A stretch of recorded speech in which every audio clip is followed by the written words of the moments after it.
feel about lending your voice to the villain in Wish, the movie that would mark Disney's animation 100th year anniversary?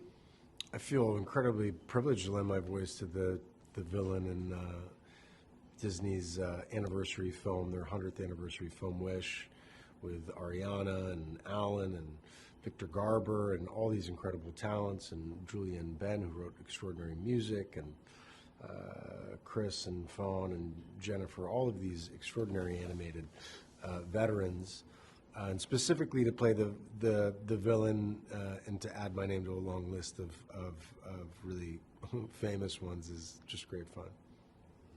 What is your history with Disney animation? Like, what are your favorite characters, songs that you loved as a kid?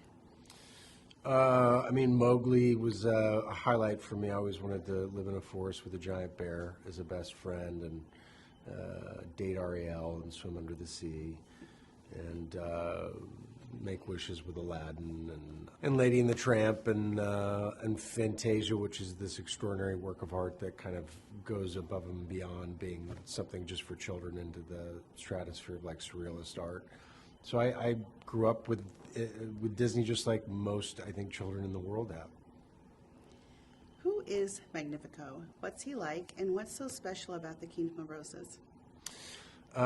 What is Magnifico like? King Magnifico is has got an inflated sense of himself. He thinks he's a pretty big deal.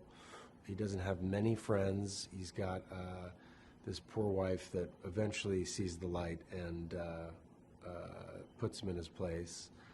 He's a pretty insecure guy. He's very angry, and ultimately just kind of weak and insecure at the end. And this kingdom of Roses, this kingdom of wishes that he's created, where people from all over the world come and give him their wishes for safekeeping so he can make them come true, is this beautiful spot somewhere in the Mediterranean in the 12th or 13th century.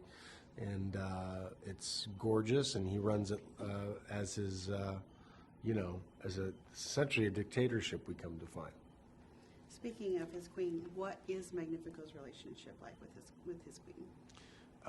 His relationship, you get a great sense that he leans on her for emotional support and validation.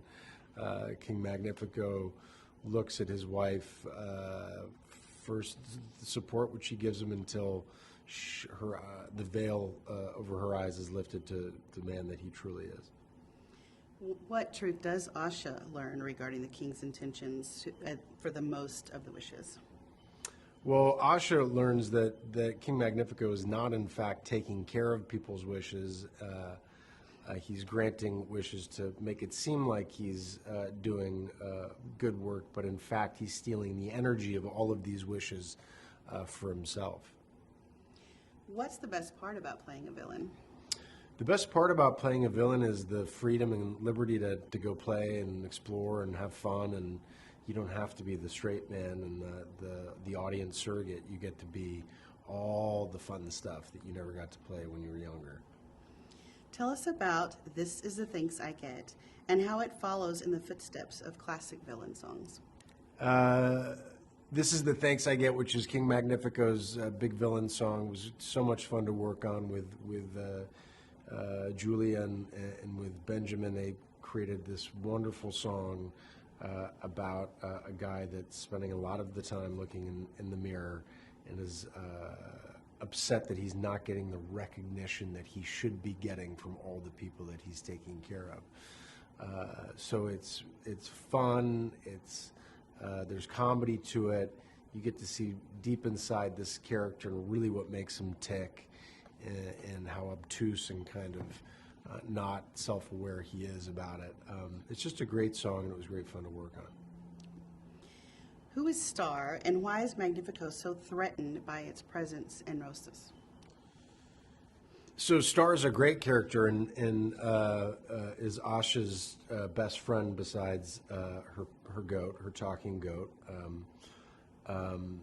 She wishes so deeply that a star actually descends down, and it's of such great power that King Magnifico realizes the power that he could have if he held onto Star.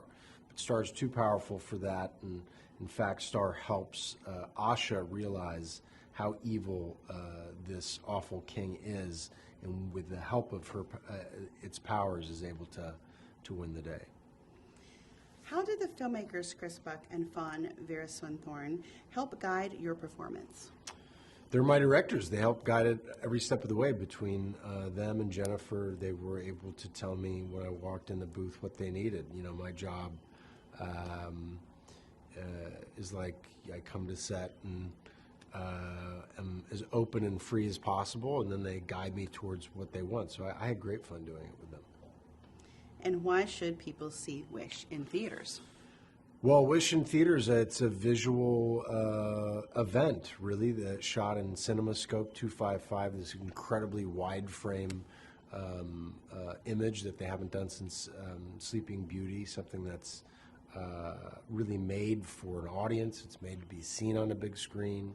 It utilizes old-fashioned watercoloring like Disney did back in the day, along with all of the newfangled technology of 2023, all the CG. So it's that combination that gives this kind of textural immersion into the screen.